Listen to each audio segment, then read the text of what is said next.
And first up, Bio Chasta Connemara, Pádraig Quinn, former pro-continental rider, owner of Velotec Cycling Gear, chairman of Connaught Cycling, agus Cahiarlach Common Rohiocht Gaeltacht. Pádraig Quinn, Cé bhfuil tú? Go maith, ítach ar fad, Richie. Ceann tú bhfuil tú hain? Aye, Harkeen ar fad. Anyway, I was going to kick off there because there's like lots to chat about. So you're from, what part of Connemara are you from? From Invern, actually very close to where Teachacahar is, within a couple of kilometres of there. And that wouldn't have been a cycling stronghold back in your day. How did you get into cycling? Not at all. Or even to this day, there are most of the guys you'll see cycling here are people from other sports who are kind of just using it as to keep fit. So Gaeltacht.cc was probably, or Tree Sport formerly were what would have been the first probably cycling clubs in this area. Got into it just from being interested in bikes. I just liked bikes. I just liked working on them, going out in spins, tinkering around with them when I was younger, kind of like trying to build a TT bike by putting big wheels on the back, small one on, just always interested in bikes. And a friend of mine probably took more of an interest in the going for spins and all that. And he got myself and my brother interested in going with him. So it kind of just started off like that, just three of us being between ages of 12 and 15, heading off and doing, 40, 50 mile spins. And it was kind of a challenge. It was like going, I wonder, could we do 60 miles? And it kind of grew from there. It wasn't from the beginning. It wasn't about racing or anything like that. It was just, just trying something different. And how did you go from, long spins and that to getting into competitive cycling? Because, back your way, it's mostly gas, isn't it? Football, and would have been a bit of cycling in the city, but how did you make the jump to getting into competitive cycling?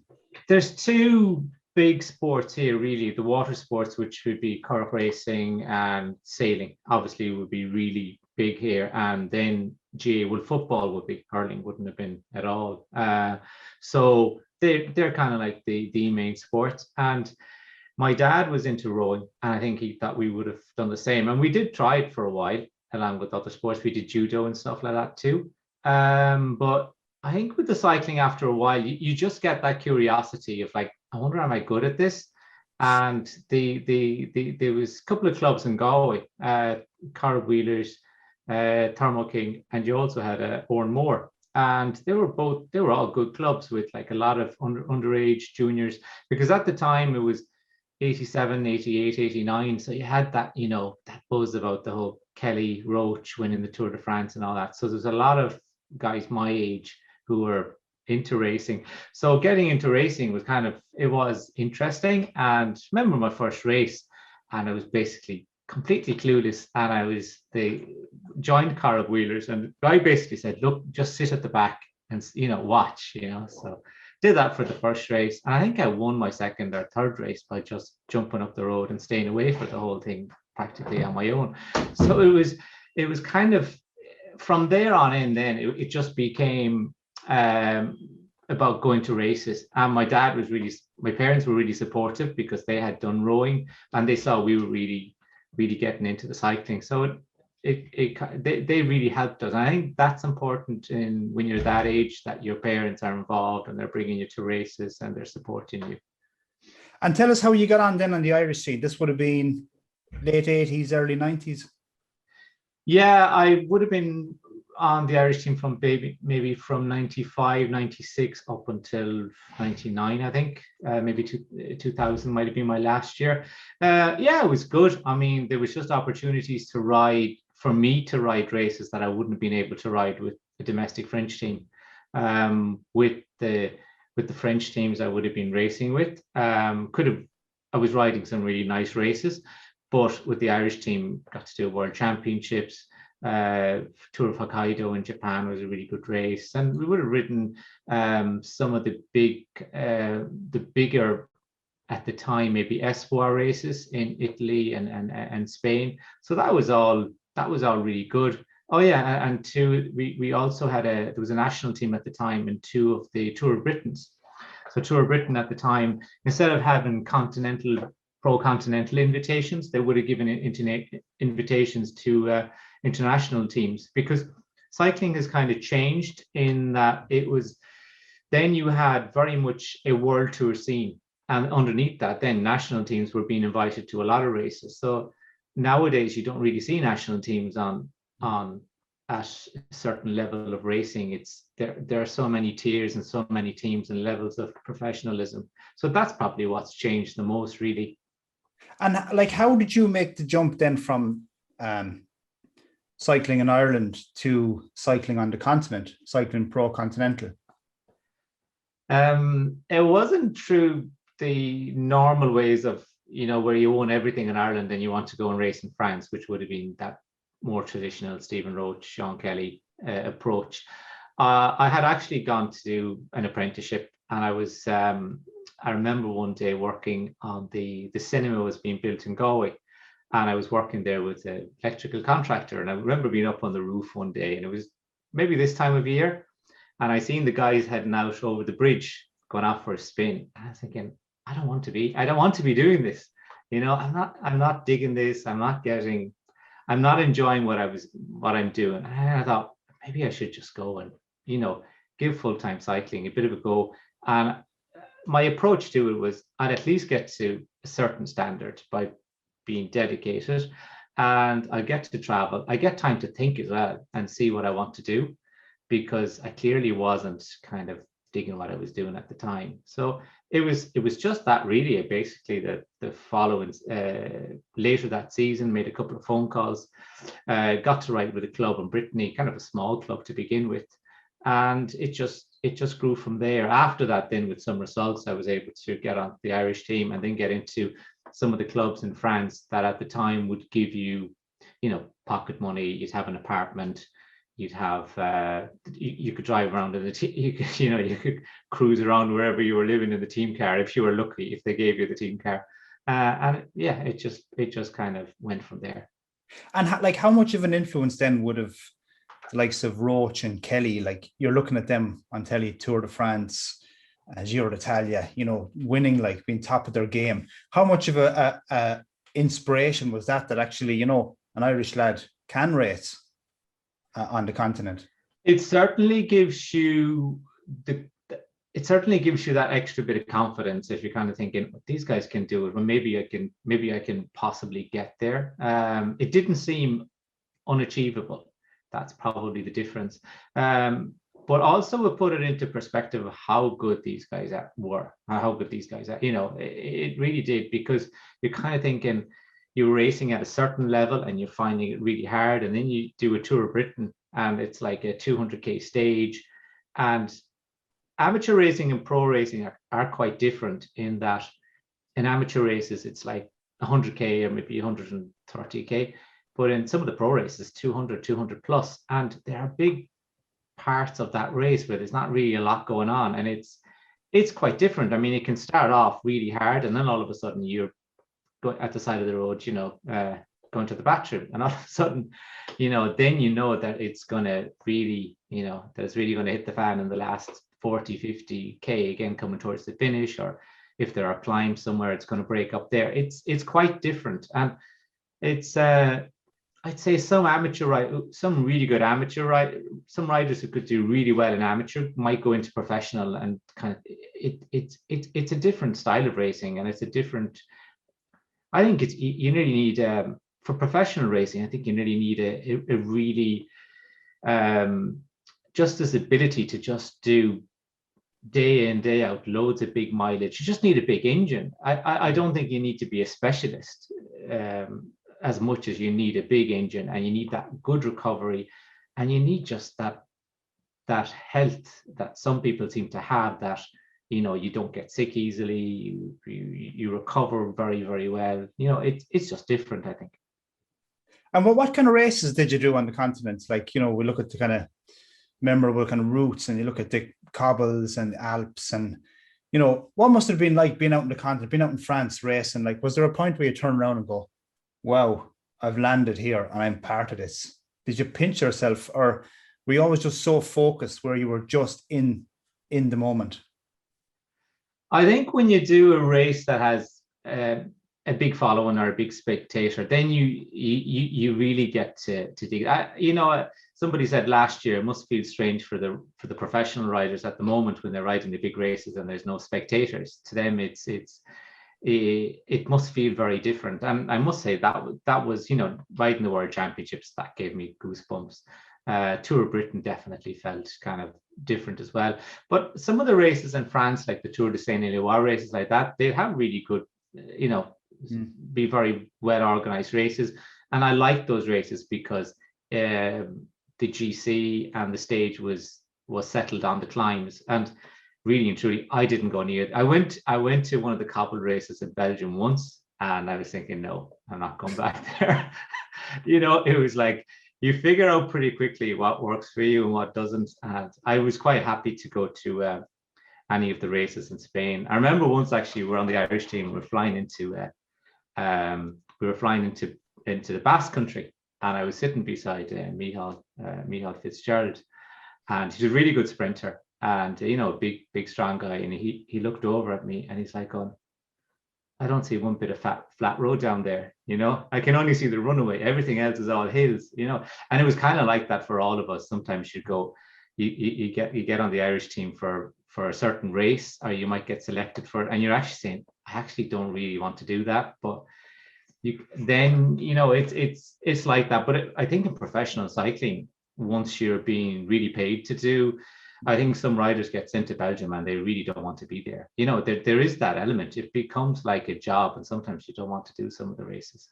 Tell us what it was like doing the cobbled race, because we look at it on telly and it just looks pure carnage.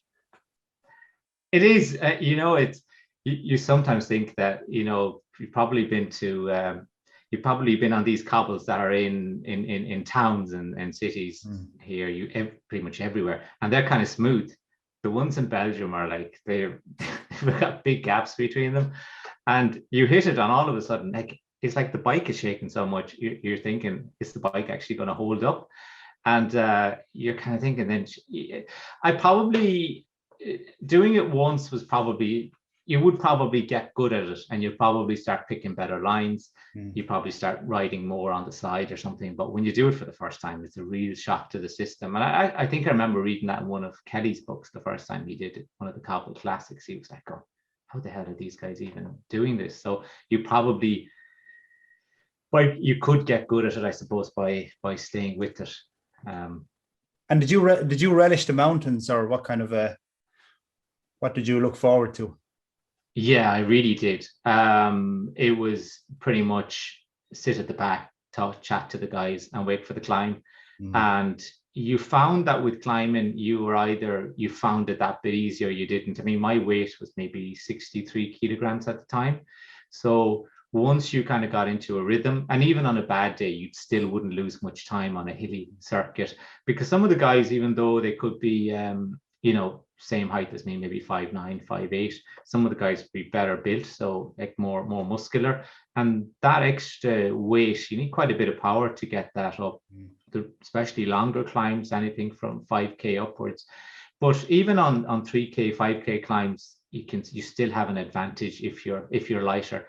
But the other side of that then is that it's more difficult for somebody who was my weight to do a good time trial, for example, because you're just not putting out the same amount of power, which kind of surprises me sometimes when you watch the Tour de France and you see, some of the very light, good climbers, putting in a good time trial. I mean, they must have a very, very good power output as well. And did you naturally sit around 63 kg, like, or was it a real struggle, like always watching the weight, or did it come naturally to you? It wasn't too difficult. I think I could have been, if I had a better diet, I actually think I could have maintained it a lot easier. I probably, looking back on it now, I mean, hindsight is great, but I definitely was eating way too many. I was eating carbs every day, because I just liked eating pasta and I was constantly hungry. How many K a day would you cycle, like when you're training or racing? At the time, we when you were racing, sometimes once or twice at the weekend, Monday, Tuesday was kind of more like recovery rides. Then you might do one long ride in the week, and the rest of the time, then you were trying to maybe do split training sessions, maybe go in the morning and then go in the afternoon, and try and incorporate some intervals. Another thing which I never did enough of was more intervals and all that, more specific training. But, you know, at the time, I don't think a lot of guys were very, very scientific. Actually, we weren't scientific at all. I had this conversation with somebody that I lived with for a long time, was Rod Ellingworth. We spent 2 years at the same team. And talking to him in recent years, I kind of said, you know pretty much everything. He knows everything about cycling now, or how to get to a certain level from working with Team Sky. And I kind of said, what were we doing wrong? And what he said back was, what were we doing right? He said, we were basically sportive riders who had a pro license. And, he just said, we didn't have a whole lot of knowledge. And that would be me and him and all the other guys at the time, all the Welsh and English and Scottish guys that we hung out with. We were all really in the same boat, and just access to information wasn't as easy. I think I had a book from Eddie Borshkovich at the time, who was came from a career of cycling in Poland, and who became the American coach who had written this book about cycle training.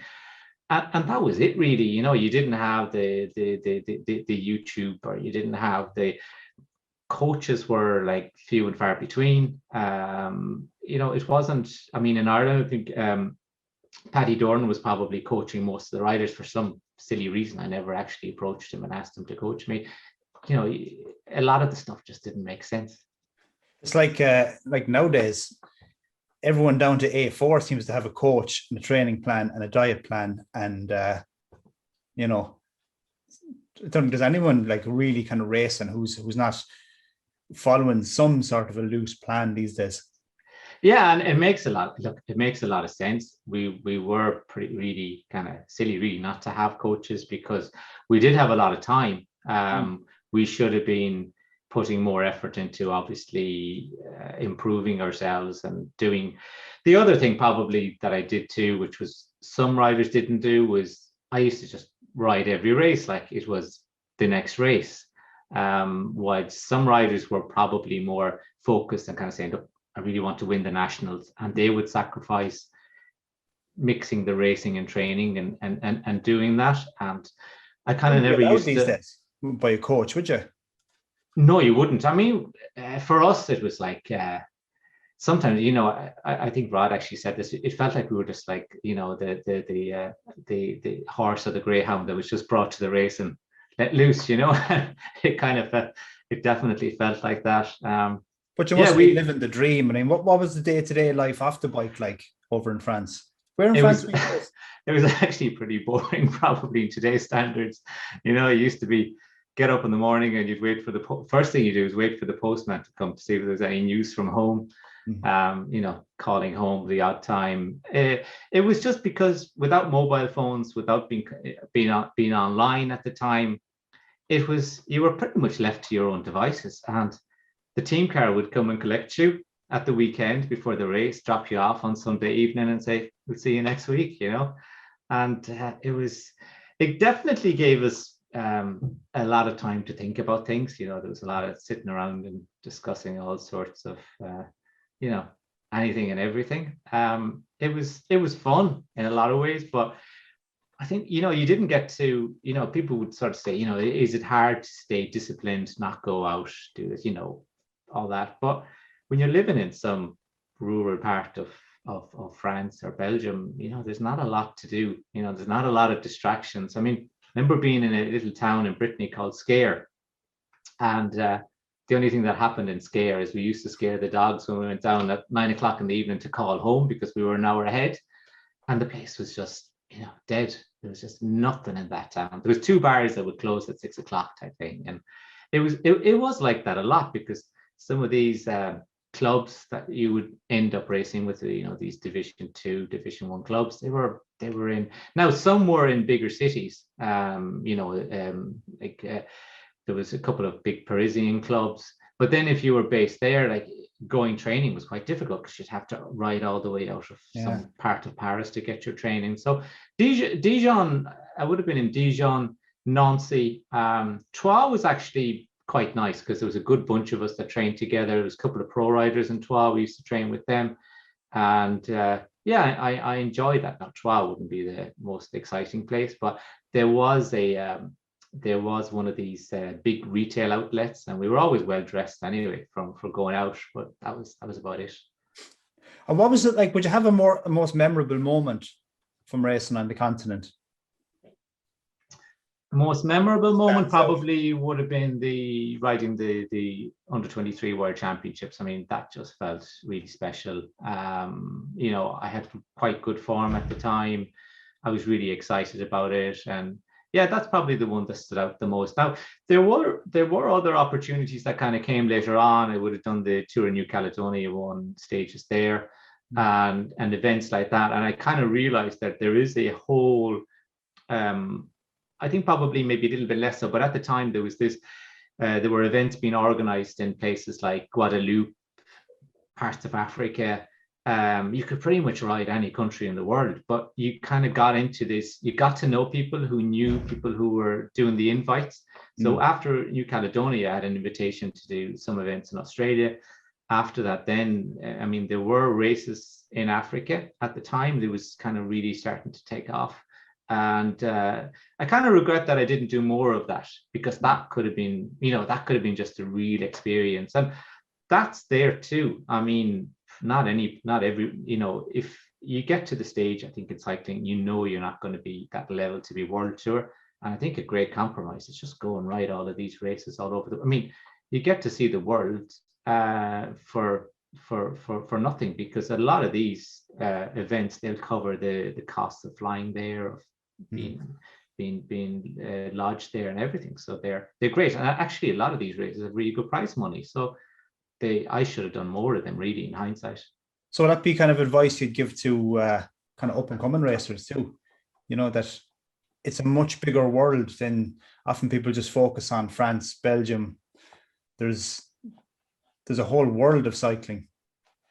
There is, and I think sometimes maybe there's a little bit too much focus on making a career out of it and getting to the level that Sam Bennett is at, or, and sometimes you just have to realize that, if you don't have the engine for it, or you don't have the mentality for that, because that takes really strong mentality. I mean, to do what those guys do, it looks very glamorous on television when we see them winning, but to get to that, I mean, you just need to be really tough mentally and physically. So there are other things that you can do. I mean, there's a whole big gravel scene that's opening up there right now. And I mean, you could go and race in the US, race gravel or something, do some events. If you've got the, if you definitely got the engine and you've got that little bit of freedom to travel, I think that's a great way of being part of a circuit and really just, enjoying life for a few years whilst doing these races. Yeah.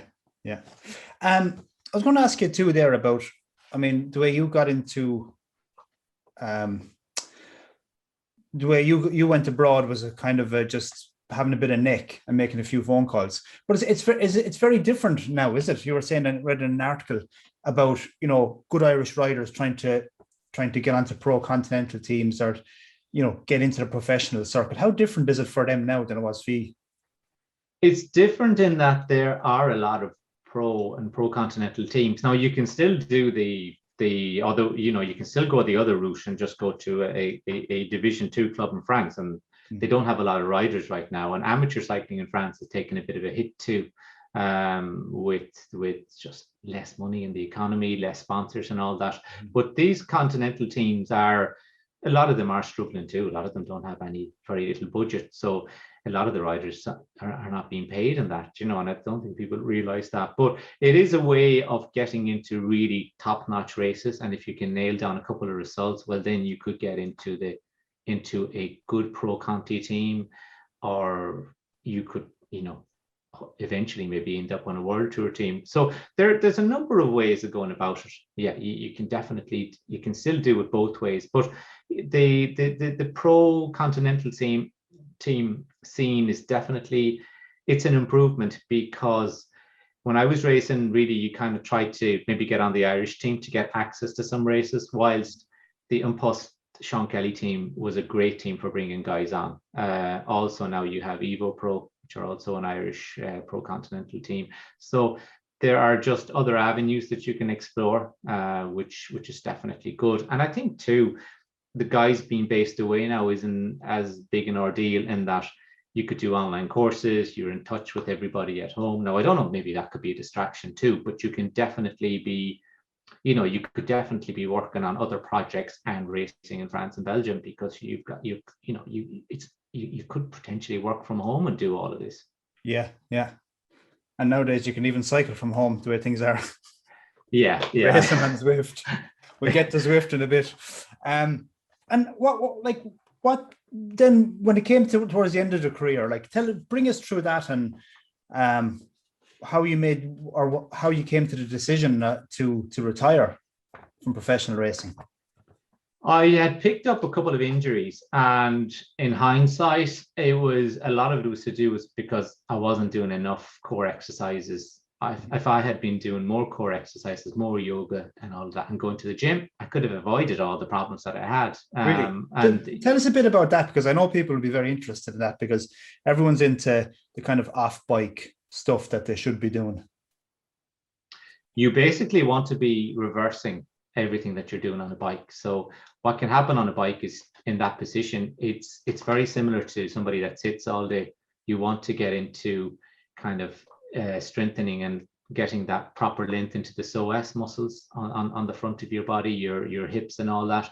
It's you want to be able to open up your hips a bit more, that you have, there used to be a thing in if you look at old photos from the 1950s, 60s and 70s of pro riders, they had this gait or a posture. You could actually tell the guy from standing in his ordinary clothes as a pro cyclist, because the feet would be pointing out and he'd be just kind of like a bit hunched over, because he basically looked like what he was on the bike. So you want to move away from that. And I think nowadays, when you look at professional riders, a lot of them have that physique where they just don't look like they are sitting on the bike for 6 hours a day. So you want to be reversing that. A great guy to follow in what he does is Sagan. So if you look up Sagan's workouts, they're just amazing. I mean, he does stuff like you used to see in Jean-Claude Van Damme movies back in the 80s, so that's the level we should be trying to get to off the bike, in that you're trying to keep yourself in good physical shape. So you kind of made the decision then to retire from pro cycling, but had you something lined up, or had you been making plans? What was the jump back to civvy life after that? Yeah, that's actually quite hard. That can be quite hard, because you're used to a certain way of life. You used to going to Mallorca in January and February for your training. You used to being not having any pressure in your life, really, apart from getting results in bike races. And then you kind of get back. And my advice would be to anybody that stops cycling like that is, before you stop, just have a plan of, I think a great opportunity is if you get to 23, 24 and you haven't really been making progress in cycling, just go straight back to college, and you could have that drive and discipline and just put it to that use straight away. I probably didn't do that quickly enough, but at the same time, an opportunity arose to work with one of the best cycling companies in Ireland at the time, with Raleigh and with Mel Sutcliffe and the guys there. And that was great. I learned a lot off them about the bike trade, about, wholesale, retail, all of that. So, and I was, traveling through all the bike shops in the country and all that. And, I did enjoy it. It was still kind of in that same area. I probably didn't really want to move away from cycling. I wanted to stay in cycling. And then obviously a few years later, then I got the opportunity to start the brand and the clothing brand and develop that. And really been doing that for the past 10 to 12, I think maybe more, 2015, nearly 15 years now. And that's enjoyable, because you kind of look forward to getting involved with sponsoring teams. Would have had a lot to do with the Nicholas Roach performance team and all the young guys coming through there. And it keeps you in the loop. And then with the Nicholas Roche performance team, we ended up back in Troyes. And this was funny because I went to the race in Troyes, and I was gone, I actually recognized pretty much everybody here. The organizer was the same as 10 years previously when I was there. So the kind of cycling scene is small, really, is kind of close knit. So you do find that the same people are always there, always keeping it going. So even though like Velotec, you're based in Costa, I mean, you're dealing with people all over the world, really. Yeah, we got a good break about 6-7 years ago, in that we went down, we very much started to focus on aero clothing, something which I didn't focus on when I was cycling. Although I always liked to wear a good fitting jersey. That used to really bug me when you went to a team and they were giving you jerseys that were too big for you. It's like it's flapping in the wind. But the aero side of it really kind of took off a number of years ago. And it was probably around the time that Sky as well were really focusing on marginal gains. But the thing is, like, if you add up all those small things, it really makes a big difference. So we started working on that, developing the suits. It went very well in that we worked with some good teams, and the profile that we got off those teams, like Team KGF in the UK, for example, were great, and Dan Bingham and those guys were really, really good at helping us. But it also gave us a profile, and that kind of snowball, really. So that made the biggest difference for us. So now we kind of try and stay focused on that area really more than anything else, because it's kind of become what we're good at. So you're back now. You're involved with Gaeltacht CC. You feel it's really important to be, it's very important for you to be involved with your local club.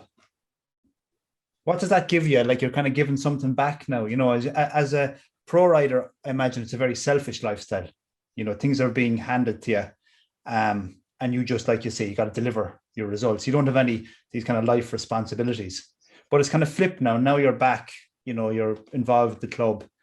Tell us a bit about that.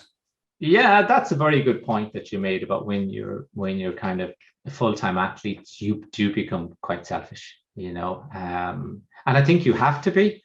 I think you have to think about yourself a lot, but it just gets very easy to just think about yourself and nobody else. And it's like a necessity. But then, yeah, once cycling becomes a sport again, which is really important, because it becomes a job. And then when it goes back to being a sport, it's actually nice. And it's nice to be just going out with the guys on a Sunday, just for the chat, just for the social aspect. And then you do find, when you have a background in cycling, you do find people do put a bit of pressure on you anyway to get involved with the club, or get involved with, for example, at the moment with Connaught Cycling. I basically just went to help out with televising the cyclocross championships, and a year later I'm chairman. It wasn't planned. You kind of get roped into it, but at the same time, it's good to do that. It's important to do that because I am now probably like one of the old guys who was helping out in France, so you have to do that, because if you don't have as the French call them, the bénévoles, so the people who give up their time for the club, for organizing races and all that, we wouldn't have anything. So it's a necessity. And you do get it. It's funny, it's with the Nicholas Roche performance team, when I think it was Michael O'Loughlin, or was it Ben Bunch? I think it was Michael O'Loughlin actually won one of the stages at a really big race in France. It was basically a World Cup event for juniors, and I felt so happy that day. It was like I had won myself, and you do realize then you really get a kick out of watching somebody that you're working with do well, and that replaces the buzz that you got from racing yourself. And what do you do, like with Gaeltacht CC, yourself, Rona McNumara, who else is involved there? What I know the pandemic has kind of stopped everything for the moment, but what kind of opportunities were you looking at there for the Gaeltacht CC club? The big thing with the club was, it's still a small group of us. I have Pádraig, who does the commentary on the Tour de France with me, and Satanta and Jaron, a bunch of the guys.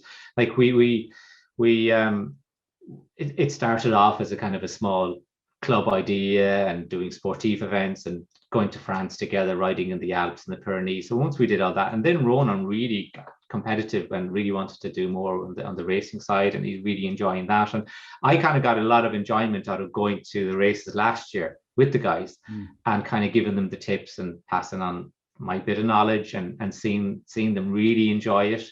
So that was really nice. But one of the big goals we have here is to try and develop a gravel network, because we don't have a lot of roads in Connemara, really. You know, you've got that R336, and then you've got the main Clifton Road, and in between you have Shanafeisty and White Cullen, and they're good cycling roads and that they're quieter. But there really is an opportunity to link some of the gravel roads that we have here already that are not going anywhere into the wind farm, which is a huge section of gravel trails that join up all the wind turbines.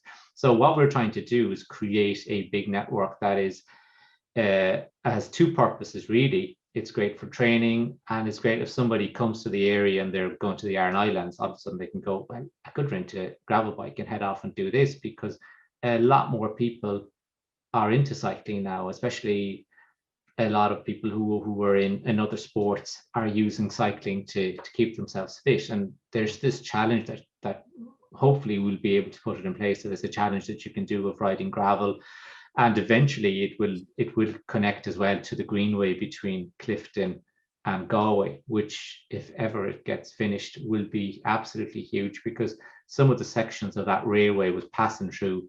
Yeah, I think the engineer who built that railway or who designed the railway between Galway and Clifton kind of went, you know, what is the nicest routes we can bring it? Because it's stunning, isn't it? I mean, so for a man who hated cobbles, he's getting everyone back on the gravel. It's different. It's different. No, gravel is gravel is way nicer than but it's becoming so popular, isn't it? I know a lot of lads who got gravel bikes, and it's just such a break off the road bike, you know, especially during the winter, just plowing up these gravel roads, like, and it is, and where you're going. And isn't it the freedom as well of not worrying about cars? That's a huge factor. Like a lot of people, in fairness now, a lot of motors give a lot of space in that, especially here locally.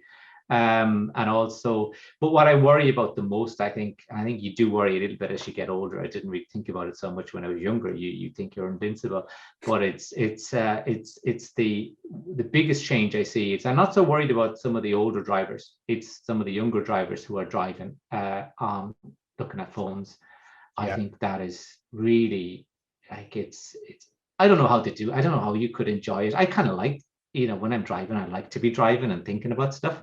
I don't know what enjoyment somebody could get out of driving and trying to look at the phone at the same time. It's, to me, it makes no sense at all. But anyway, a lot of it, it's just gotten pretty bad.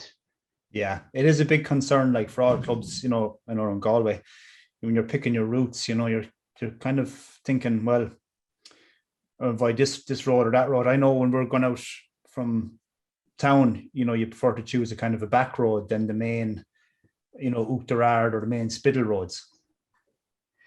Yeah, and it's sensible to do. It's sensible to think in that way, and it's sensible to think that, you know, if you're training and it's coming early in the morning or late in the evening, that you kind of factor in that, you know, sun in your eyes means sun in the eyes of the person in the car. You know, it makes a lot of sense to think rationally about what's the safest route to do, because you're reducing your risk maybe by half or more. So yeah, definitely.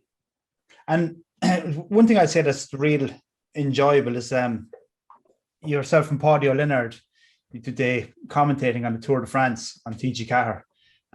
How did that arrive, and how much crack must that be? I'm sitting there listening to you, like, when I'm working and it'd be on in the background. I'm just so jealous, like. You get mentioned often enough anyway. Yeah. It's great. It's great working with Paddy. He's just, you know, he's such a professional presenter, and he has so much experience, and I learned so much from him because I hadn't done it already. So it was really easy to go in and sit with him, and he makes you feel comfortable, and he kind of entices you into the long conversations, and you can just really just have a lot of fun with it. And he's become really passionate. Like when I met him first, he used to be going out and having for cigarette breaks and stuff, but now he's like mad into cycling, going out with us on Sundays, and he just loves it. The golf clubs have been parked, and he's really enjoying the side. So yeah, it's working with Paddy is a real pleasure. Yeah, and especially like this summer gone. I mean, on a really tough year.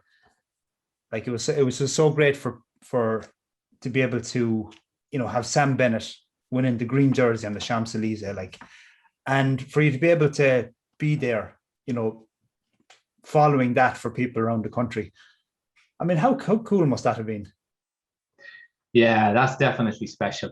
I think also Sam is really well liked. He's a nice guy, and he's very much tied in with Irish cycling. He came up through the ranks. He's everybody, people in cycling know him from riding underage and it's the same with Eddie Dunbar. I mean, Eddie hasn't had big opportunities yet, but I think he will, and I think he will deliver as well. Like those guys are very much part of the Irish cycling DNA, and I think people get an extra bit of pleasure out of seeing those guys do well because they just feel that link with them. I mean, Nicholas did race here a bit, but not as much as those guys. And of course, the link with Nicholas also is really strong, obviously through his dad, through Stephen, who would have been like Sam, who would have won a lot of event races here and then went on to the continent. But like very interesting about Sam, and I mean, I think there's an article on it today, is that how close he was to actually not making it. And this is something we would have chatted about a good bit during the Tour de France last year, where he was with the Sean Kelly team. He had problems with his injury and that, and things weren't really going his way for a long time. And then he just got that break, won a stage in the Tour of Britain, and really took his opportunity really well. And I think you can see, what a nice guy he is. Like he did a really good interview with Paddy that went out, was aired at Christmas, as well worth a look. And I think people are delighted to see Sam doing well. And it's great when you have a guy who he's not afraid to show his vulnerability. I mean, he blasted Sagan and was a Caleb Ewan in his first stage in the Tour de France, like show real strength, and then he just broke down crying afterwards. People really empathize with that. Oh, definitely. I mean, he has a lot of fans everywhere. And I mean, it's Sean Kelly still has lots of fans everywhere, but I think with Sam, what you see after the finish as well is the amount of riders who come up to congratulate him. His rivals have a lot of respect for him. Himself and Caleb Ewan, who were probably big rivals, trained together like they're best of buds, and it's just great to see that. It's great to see that rival. That you can have that rivalry and you can have the friendship. But funny story, we were actually in Nice a couple of years ago, and I was just had met Sean Kelly, and he's just walking along, and he actually kind of had a toolbox with him. I don't know what he was up to, probably fixing the podium for Eurosport, but there was this older gentleman who was walking along, and he had one of those plastic disposable cameras, and all of a sudden he spotted Kelly, and it was like he'd been holding on to this plastic camera for years for this opportunity. He was delighted. I obviously took the photo, and he just walked off, and he was a made man. So it's in cycling mightn't have that big profile in Ireland maybe that it has in France or Belgium, but you can see these guys are huge globally now. It is a global sport, which kind of helps that. Yeah. And like it's so important, like seeing Sean Kelly, Sam Bennett, Eddie Dunbar, these guys coming to sportives, taking pictures, having the crack, like it just means so much for people. It does, and I think they enjoy doing that because they get to spend time with a lot of people that they would have known or come up through cycling with, and I think they like to support the Irish scene as well as much as possible. And sportives are now become really important for cycling in Ireland because it's the sportive riders who are really subsidizing the whole structure of cycling in Ireland, and we kind of owe them a lot. And I'm glad that Sean and Stephen will come to sportives and will support them, because it is, when you take out a license with Cycling Ireland, you're kind of really becoming a member of that cycling community. You're supporting cycling. Yeah, And like for some of us who are racing, we got to race last year, but it's tough on the sportive riders, isn't it?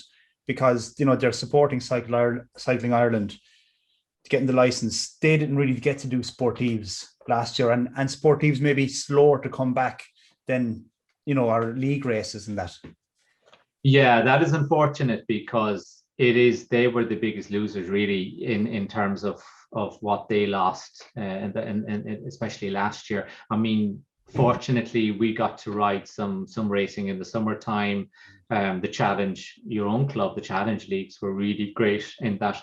It felt like a World Cup race rocking up when there was professional riders and everything riding over in East Galway, but the sportive riders got a raw deal, and the reason being is that sportive events are mass participation events. Yeah. It's about the social aspect of it as well. It's stopping off for sandwiches, and obviously with the way things were, it was impossible to organize a sportive event, and sportive events in general are geared towards the big numbers, the mass participation. And yeah, it's hopefully, I really hope that they can come back this year, because I think a lot of people out there are really looking forward to doing a sportive. Yeah, and like I know in Challenge Club, like we're really eager to, like, it's so easy to get carried away with the racing, and we do great leagues over the summer, and we'd have a pro coming down racing with such quality, like Charlie Prendergast, Sean O'Malley, all these lads, absolutely ripping it up, like, and leaving you in a heap on the ditch. But so you kind of get caught up in that, like, and sometimes cycling is a kind of a selfish sport because you're so focused on, training and trying to hang on and not get dropped. But like and especially now because of the pandemic coming out the other end of this, it's so important to support the wider cycling community. And like, I was going to ask you see the amount of young lads cycling around post-pandemic. Is there going to be a golden age for Irish cycling? Like, and it's so important to hold on to these people, hold on to their parents in cycling, to really get how to continue that momentum after the pandemic, when the GA is back, boxing is back, handball, all other sports, and all of a sudden they're competing with these sports. Yeah, I think two ways, as racing competitive cyclists can help is, one is give advice to some of the younger riders, but secondly, the people who really appreciate some advice and giving them tips on their bike setup and all that is actually some of the sportive riders. They're coming into a sport and maybe in their 50s that they don't have a lot of knowledge about, and if you can go out and maybe if you meet them out and have a chat with them and give them some good tips, people really appreciate that. But one of the big conversations we're having in Cycling Connaught really is how we're going to grow the amount of underage, especially competitive underage, because the numbers are quite low, and it's not really to do with the previous committees or anything like that. It's just that it's quite a challenge. I think it's a challenge in a lot of sports in that there's quite a lot of participation up to certain age groups, and then it just gradually drops off, and junior is very challenging, and there's not a lot of juniors coming through in some areas. So yeah, how are we going to change that? I think the best way of doing it is probably to concentrate not so much on road racing, but off-road. It's the cyclocross, it's the gravel, it's mountain biking, enduro riding. They are more in line with today's practices or today's habits, in that a parent can drop somebody off at the trail, leave them there with the tutor for an hour or two, and pick them up again. It's, life has changed. It's no longer a thing where kids hop up on a bike and they ride down to the GA club and they ride back and they stop off for an ice cream on the way or something. It's that kind of freedom maybe is not there anymore, because roads are a lot busier, and also parents are more worried about their kids. I mean, like I was chatting earlier about when I first started cycling, we used to be gone for 6 hours. We could be gone from the whole day, and nobody was calling you or anything. So I think what we need to do is cater for that change and have structured coaching and structured events that are local training camps, but really concentrate on the off-road aspect of the enjoyable part of mountain biking, jumping over stuff and just that whole skills thing. And some of these cyclists would quite likely end up doing some road racing down the road, or they might excel in mountain biking, and that would be great too if we had more. See how well Oisin O'Callaghan is doing. It'd be great to have more guys like him who are very competitive on a world stage. Because it is quite a dilemma for a cycling club. If you're, say, the GA, you have your own pitch, and you can bring people there to that environment. For a club to bring young lads out on a road, there is that difficulty there in terms of managing that risk. And like you say, cyclocross, mountain biking, gravel biking, it's a pipeline to get them through those kind of teenage years. Like you see with the amount of former gravel bikers, still gravel bikers, mountain bikers, like is it Van Aert, Van der Poel, they come from that world of things, don't they? They're a new breed. They do, and I think one of the things we need to be careful of in that, I think a lot of road cyclists kind of think that eventually somebody will go from the other sport to road, but I think we need to kind of go, it's cycling now is we have to think of cycling as it's competitive all the way through, and maybe mountain biking doesn't get the profile it deserves on channels like in the media and that, and it should, because it's a tough, it's just as tough road cycling any day. So we kind of need to just encourage kids to just enjoy the cycling and enjoy doing off-road. And like you said, some of these guys might end up mixing it up with some road and maybe excelling in road, maybe when if they take to that. But the important thing is that, and I think one of the things that cycling offers and triathlon offers and some sport offer that really that you don't get in some of the, say, ball sports, is that you can go and ride the nationals. You can go and ride the regional championships and get a medal. You can go and ride the nationals. It's not such a big task to qualify. And I mean, you get to a certain stage, you could end up riding the world championships or something, and or qualifying for the Olympics. The GAA can't offer you qualification for the Olympics. So there are advantages, and I think for the kids who are very competitive, if you kind of say that to them, I think that can kind of be, I think that can be a motivation too. Yeah. So you think there's a golden age of cycling coming in all levels? Hopefully. Well, I think what we'll end up with is a lot of age groups will take to cycling because there's massive investment now in greenways. There's massive investment in the cycling infrastructure in towns and cities, and people who are cycling in towns and cities will get to a really good level if they're cycling their bike twice a day, every day. They look forward to going and doing the greenway or going on a trip somewhere and riding some of the greenways in Europe. So I think we're, in a little way, we've probably been forced to do it, but I think it'll be a good thing for cycling overall. Yeah, lovely. You were racing in the Challenge League there this summer.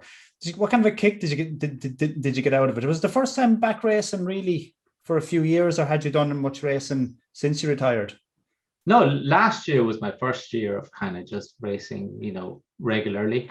And I loved it. I really loved it. And I was kind of thinking, but because, well, there's two, it's on the doorstep. You're not getting up early in the morning, driving all the way to Navan or down to Carlow or, so there were evening races. So like I could finish work here, throw the bike in the car with Ronan and head over and ride. And, 2 hours later, you're in the middle of a race.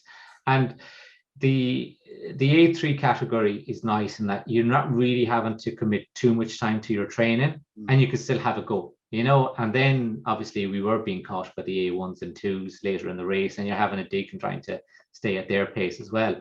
But at the same time, you just don't have the illusions of trying to break away with Charlie and Charlie and the guys and trying to do turns on the front with them, so it's but it was really enjoyable. It really was. And it was safe too, because the marshalling was very good. But also, I think you get a standard in A3 of you've fairly good level of bike handling, but also there is that level of being a bit cautious, because most of us are guys in their 40s and 50s who are like, this is a race, this is fun, but we're not going to take silly chances. So that side of it is good too. Yeah, and just kind of finally then, before we wrap up, who are you looking at for who are you predicting then for the Tour de France at this stage? Who's going to deliver this year? And I just haven't really thought about it at all, but I'd imagine Sky or Ineos will put something quite good together. Bernal might be just back in good shape. I see he's kind of he's racing well at the moment. So he just had an off year last year.